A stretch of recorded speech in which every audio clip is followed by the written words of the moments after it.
Hello and welcome to the Art of Selling Online Courses. We are here to share winning strategies and secret hacks from top performers in the online course industry. My name is John Ainsworth and today's guest is Anke Herrmann.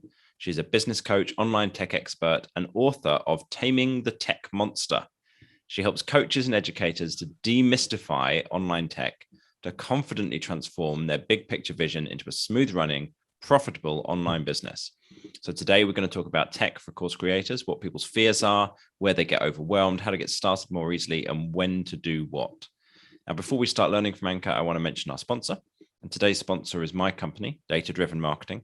And what we do is we help people who've already built an audience to be able to make 2, 5, 10 times as much money from that audience through their courses. So if you've got courses already, or even if you don't, then go to pimpyourfunnel.com and fill in the form and we'll figure out for you how much more revenue you could be making from your business. Anke, welcome to the show. Thanks so much for having me. I'm delighted to be here.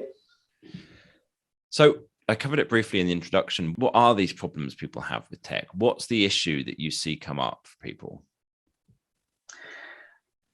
There's one issue that comes up all the time, and that's a sense of information overload, a sense of being pulled in a million different directions, because they go out and say, hey, I want to create an online course, right? So how do I? And you see it in Facebook groups quite often.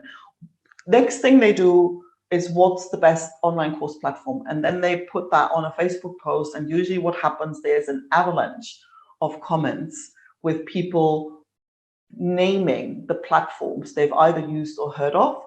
I never understood what somebody might think, why that would be helpful, but that's what people do. And then when you look at the thread like that, and oh my God, now there's 70 different platforms, and I don't know, this one, that one, everybody says no, but this one's the best one, and this one's the best one.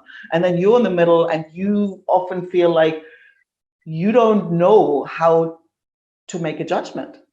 Like you don't know how to decide for yourself because you don't know enough about it. So you rely on other people's advice, and there's a million different options. So that sense of, well, I don't even know. And it feels like a can of worms. Like the moment you look, well, should I go with this or with that? And then it feels like you open a can of worms. So instead of getting answered, there's more questions that open up. And so there's this sense of never ending questions. And I don't even know where to start. So that's usually the most common situation people find themselves in. It sounds difficult, and it also sounds solvable. Yes. So yes and yes. It sounds like maybe a problem that you don't need to have almost. So what's the fears that people have that go with that? So someone's, first of all, they've got this overwhelm. Yes. Then what happens in people's minds after that? Well, most people I work with aren't 20. But that's the thing, is you don't even have to be. I had the thought I'm way too old for this when I was 30, right? So it's not necessarily an age thing, but the sense of like, it's too late for me to get into this, to catch up with everything's there. It's just no way in hell. Then there's a lot of the time, yeah, but I'm a woman, I'm a this, I'm a that, so I'm not technical, I'm an artist, I'm a coach, I'm a therapist, like this tech stuff isn't for me. So that sense of I'm never going to be any good at it, that is very, very common, and it often prevents people from even starting to take a step. There's literally there's this wall, and I back off now, and I'm not going to even go there. So what is it that's wrong with that way of thinking things through in terms of that overwhelm, and what could people do differently so they could be calmer and make progress? Well, I think what's wrong with that is that people don't actually take the time to think it through at all. Okay. Right. So most of the time, I always say to people, when it feels hard, it means you're skipping steps. Okay. Period. Right. And every time somebody comes to me and says, well, I don't like this is all like, I don't know what platform is right. So my first question then is, okay, so if you have an online course, so imagine I signed up for your online course. What happens? What am I going to get? Like, how does it work?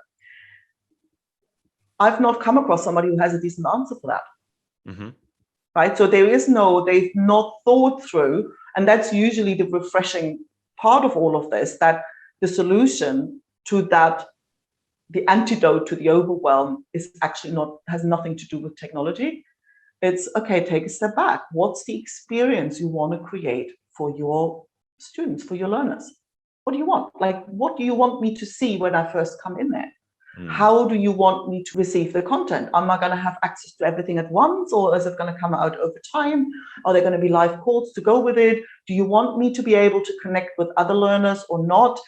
How do you want this to roll? And you can already see, when you think through those steps and what it is you actually want to build and how you want people to experience your material, that usually translates to functionality that you will look for in a platform. Right? So if you look, well, no, I don't really want people to have anything to do with each other. So, well, then a platform that is heavily focused around community is kind of probably not going to end up on your shortlist. So it becomes a lot easier to narrow down the options that you want to have a closer look at, the more you're clear on how you want. People know what they want to build, but they don't know how exactly this is. And people don't really go there because usually they're not aware that that's something that they should be doing. So they kind of go from, oh, I want to have a course, I want to teach all this thing. What platform do I need? So, and I think there's nothing, I learned that when I had my sewing business, and you can go out and start designing a dress in your mind and then go to the fabric shop and find the right fabric for it. Or if you enjoy fabric shopping, you can go the other way around. Like, you can go to the fabric shop and just have a look around what's there. But if you don't enjoy fabric shopping, you're not going to get a lot of inspiration. You're going to walk out of there with overwhelm. So if online tech isn't your thing, or if you're new to it, then just going out and seeing what's there is probably going to contribute to the overwhelm rather than help you get clear. So it's your best bet to take a step back and think through. Imagine a single person who signed up to your course. What do you want them to experience? And then you figure out, like, okay, well, there needs to be video. Okay, these need to be hosted somewhere.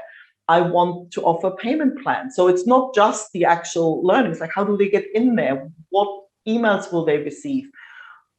What live elements are there going to be? So all these different things. And then you look at, okay, now you know what you're looking for. So it's literally breaking that down, and it becomes a lot easier. It's always slowing down is usually the solution to overwhelm. Okay. So that's the first step then, is figure out the learning experience, maybe even like the learning outcomes and how people are going to get there and how you're going to support them through that process before you start to choose what tech to use. Absolutely. Okay. What's the next thing? Because you said there's a number of steps they're missing. Are there other ones as well? Yes, there's a big one. You can see shoulders drop, a sense of relief when they discover that if you have an idea, like, everything starts out with an idea. You've got, oh, I've got this course. This is the topic. I think this will be really helpful. There's an idea. It's a hypothesis. It's nothing more than that, right? So before you even want to go and look at platforms and funnels and scaling this and partner programs and whatever, all of that stuff, the first step should really be to validate that idea. Before you go and spend a lot of time, effort, money to build something, make sure people even want it, right? Because it usually takes a while to position it in the right way so that you offer something that you are excited to teach that people actually want. So the initial validation of that idea, you want to build something like the simplest possible product you can offer, right? And so there's always three elements to it. You need a way to tell people about what's on offer, you need a way for them to buy it, and you need a way to deliver it. So those three elements are always there, no matter what stage your offer is at. So now when you first have nothing more than an idea, well, you want to keep that so simple that you can do it like straight after this call, right? So you can go and say, well, I have an idea. well, you're not going to go and spend ads to try and get a new audience. You're going to contact the people you already have. The way you tell them about it, could be on Facebook Messenger, it could be a phone call, it could be a personal email, send them a WhatsApp message. Hey, I'm, thinking of doing this thing. What do you think? Like, it could be literally that simple. Now, the checkout, the payment, well, here's a PayPal link. Here's my bank account number. Easy peasy. Like, you don't need a lot of numbers. You just need some people to pay you to validate that this is something that it's an idea that has legs. And for the delivery, well, there might be a Zoom link, right? So if you deliver it live, it could be just that. And then you send people the recording. Or if you have materials, nothing stops you from popping that into a Google Drive folder and email that out. So it could be just an email. So that is all you need to put something together that gives people a result, and you can prove that to yourself that this is a product that's worth developing. So that doesn't require any platform at all, right? Yeah, and people often skip that and go straight to, oh, I need all these platforms before they've even validated that their idea has legs, because this doesn't seem as daunting, does it? Yeah, that's what we did. I've got a group coaching program. And the first version of it, I actually just did it one-to-one. I did the same structure that I was thinking of doing in the group coaching program, but I did it one-to-one with somebody, and I just sent her bank account details or a PayPal link or something like that. There was nothing more complicated. And then we went through it and did it for 6 weeks. And I was just like, okay, this is the bits that work. This is the bits that didn't. Let me refine that. And I love doing that with a higher touch than I'm expecting to end up with eventually, because you can tweak it more easily. And then the next time I did it, did it with 2 people. I was like, okay, cool. And I charged not that much money for it, way, way, way less than what we charge now. But it was like, I'm just testing it. So it has to be a good deal. They have to feel comfortable. I have to tell them up front, I'm figuring this out as we go, like exactly which bits are going to work for you, this kind of thing. And then after we'd done it with 2 people, then I started training somebody in my team to do it. And like, we went through and did it with a couple more people one-to-one. And then we're like, okay, we've got this. This is the system. This is exactly how it works. This is where people get stuck. Now let's set this up. But we still set the course up in just the simplest system. We use ClickFunnels. They've got a membership area in their system. We already had ClickFunnels. It's dead straightforward. There's nowhere near as much functionality as Kajabi or any of these more fancy systems. But it's fine. It's fine. Because you put the videos in there and you could get people the result. Well, the result's the only thing that matters, not how pretty it is, right? So I'm totally bought into this. It's exactly the way that we look at it. You just also mentioned another part of this. It's one small step at a time, and you iterate, you just expand it from that initial core. Like, you just did it with one person. Exactly. Right. And it was probably somebody you already knew. Yeah. Exactly. And then because then you do it a few more times, and then you have a few more people. And the moment you've run through this with a few people, that allows you then to pattern spot. And then you can actually say, well, okay, well, everybody gets stuck here. Let's expand that. Maybe we need another module in here to explain certain things because everybody had that same issue. Now, something else, you might go, well, that kind of, we went through that faster than I thought. So you get to refine it, but it's literally one step at a time.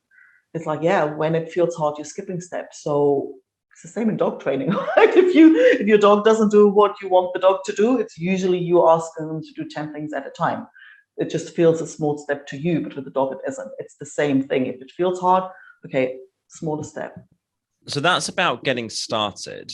How about later on? When is it that people should be looking at the fancy tech system? And where do people get stuck where they're not? Is there a point where people get stuck where they're not moving forward fast enough? Like, how do you figure that out? Yes, no, there's definitely, I think what is manageable in this super simplistic system, well, that probably depends on your threshold. For like, mine is really, like, I'm a programmer, mine is really low. The moment I type something twice, I'd rather spend time building something than doing this manually. Other people have a lot more of a threshold. If you realize that, well, this has worked once, twice, 3 times. So we've got a small group of people that went through that. And with what you just said, like, there was this point, no, I'm confident now. This is the system, this works. And I'm thinking that is exactly the moment when you think, well, now, okay, now the next iteration, the next step is, how can I make this easier for myself, right? And then there's like, okay, now how can I find a more effective, efficient way to tell people about it? Personally calling everyone won't cut it if you want to reach more people. Now, checking my bank account every day to see whether somebody's paid probably doesn't cut it after, a small group of people either. And the delivery, I mean, it's not that you can't deliver it because they ClickFunnels, or the big part of with the delivery is like at some point you want to then make sure your checkout process where somebody pays, that same system controls the access to the resources you've got. Because that's the problem with when you go, you could start out with a Facebook group, yeah, but then you are the one who's got to have to put people in a Facebook group and take them out when they're finished. And so that is manual work, and you'll see like whatever the cutoff is, but maybe I would say a small group. When you've got a small group through, you're confident that this is something you want to develop, then you want to look at platforms that allow you to do these three elements in a more streamlined way. And there I would say, well, first look at what you've already got, and it's exactly what you've done. We've got ClickFunnels, right? Well, it allows you to create a landing page where you get to explain what's on offer. It takes care of the checkout, and it controls the access to the resources that they've just bought. So there you go, right? So that will work fine until you maybe come to a point to think, I really want to have like I can't remember now whether ClickFunnels does drip content, or whether there's something in that system, some functionality that you want that it doesn't have. Now, then you go again and you review, well, is that the experience I want to create for my students? Maybe it will be for quite some time. Maybe you go, well, actually, I really need something more lively in terms of community. And then you're going to review again, and you might introduce something else or change platforms, whatever.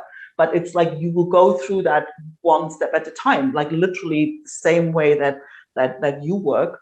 It's you look at one area at a time. And I would always say make it smooth and streamlined for your client first, and second for yourself. Yeah, I think in terms of the tech, actually, I mentioned ClickFunnels as being when we made the group coaching, but before that, we had it, like you said, in a Google Drive, and then we had it in Teachable, because we're like, okay, we can do Teachable pretty easily and put something up. And then we re-recorded it to put it into ClickFunnels. So we went through at least 3 iterations there of like, it didn't matter. It's like, whatever, it's all good. You lose a little bit of time hypothetically because you didn't go with the perfect one straight away. But it's like, oh, who cares? Like, and you have no way of knowing what the perfect one is up front. You're going to need to try. And I think that's the main thing. That's why I love that process of starting as simple as you possibly can, because then you go, and I literally spoke to somebody the other day and he was all up in his head, like all these different things. And I'm like, okay, what stops you from sending a message to these people? And he goes, oh, well, I can do that, right? It's almost like the barrier is removed. Next thing he does, he sends it out. Next thing he knows, people go, oh yeah, I'm in, and before he knows it, this thing is starting to pick up momentum and actually existing in the world. Whereas before he was just like up in his head about all the stuff that he didn't want to deal with. So it allows that barrier to melt away and to move forward. And, there's nothing as addictive as progress. So the moment you see there's actually, and when you see your client who was like, oh my God, your client wouldn't have cared where that video lived, right? Yeah. That's the thing. I think the tech is a tool to make things easy, and it's not the be all and end all. So there's no value in overthinking that. Now, where does the time come to start hiring someone to do some of these things for you? Do you need to go through and learn it yourself first? Can you work with somebody else from the beginning? Like, how does this fit together? That's an interesting question, because for a very long time, I would always go, no, you need to know it. I'm not that sure about that anymore, right? Because it really depends also on who you are, how you function, right? So you don't want this thing to be what takes over, right? I always say you do want to know enough to be a good client for someone, right? I've worked with people. Actually, it was the guy who sold me my industrial sewing machines. He goes, hey, I want to sell stuff online and I need a new website. Can you help? Yes. Now, the guy who built his old website, he goes, oh, we've fallen out. Well, don't know what went on there. It was a fact that we didn't have access to what he had. And so we're still thinking, well, no big deal. We just built a new website. It needed to be a different platform anyway to have the kind of shopping cart functionality needed. So we'll just bring the domain across. Well, turns out when we wanted to bring the domain across, turns out it was registered in the old web guy's name. And he was not prepared to release it. Oops. Oh, wow. So the guy actually called the hosting company. He says, look, this is my website. It was like literally the domain name had his name, sewing machines, right? It was literally his name. It was written over his car, over his shop, everywhere, and he had the invoices to prove that he'd paid, that this was built for him. Sorry, the domain's registered in the other guy's name. Oops, right? So don't be that client. Like, don't be the person who just kind of avoids. Don't outsource because you want to avoid dealing with it, right? So you want to understand what's there, why it's there, and when and how you get help. Some people are like, okay, well, yeah, that makes sense to me. I'm quite happy to tinker with it, and they should probably get help sooner than they would like, because that would be me quite often, because I enjoy tinker, but then I'm like, well, I shouldn't really be spending my time there. So other people, and I've worked with people who are literally like, their brain just doesn't work like that, right? And for them to try and figure out how to set this up on ClickFunnels is like this giant project that really distracts them from what they're good at and what they want to do and what they should be doing. Yeah. So, but it's not about not getting help. It's just not using it as an excuse or as a mechanism to avoid, and be mindful that you cannot outsource a system that hasn't been created yet. So you want to make sure you create a system first before, because quite often it's something that I hear all the time, oh, just get a virtual assistant to do that. Well, yeah, but somebody will need to create the system that somebody else can operate. So there is that step in between that you can't skip over. Got it. Okay. That makes sense. Is there anything else that I should have asked you that I haven't done? Nothing pops to mind right now. Okay. That's all good then. That's all good. All right, cool. So as I understand it, where we're at, people have this overwhelm. The overwhelm leads to all these fears, stuff in their head, all the head trash, what have you. The thing to do is to break it down into smaller steps and start at the beginning rather than trying to jump ahead too far. So start with validation that people actually want to get this thing. Start with the absolute lowest tech version of this. Iterate gradually and gradually move up. So like, okay, now this is the problem I've got, or now this is the thing that I need for my client. So therefore I'm going to upgrade the tech here. And now you kind of know what to do. If you are you maybe should hire somebody to help you with this. But if you do, you still need to understand, well, what are they doing and why are they doing it and how are they doing it? And you need to own your own domain and not let somebody else be the person who owns that. Okay, that makes sense. That's great. And now, work off the assumption that you have what it takes to figure this out, because you do. I like that. Yeah. Now, if people heard this and they're like, that's great, I could do with some more of Anke's wisdom on this one, where can people go? Tamingthetechmonster.com is the best place to go. You'll get a free copy of my book, Taming the Tech Monster, that will, go a little bit deeper into how you can get out of your own way and make sure tech won't be the hurdle that gets in the way of creating what you want to create. Nice. So tamingthetechmonster.com. Perfect. If you found this interview useful and you want to get future episodes, please subscribe wherever you listen to this. And we look forward to catching you next time. Thanks so much, Anke. Really appreciate you sharing your wisdom with everyone today. Thank you. Thanks for having me.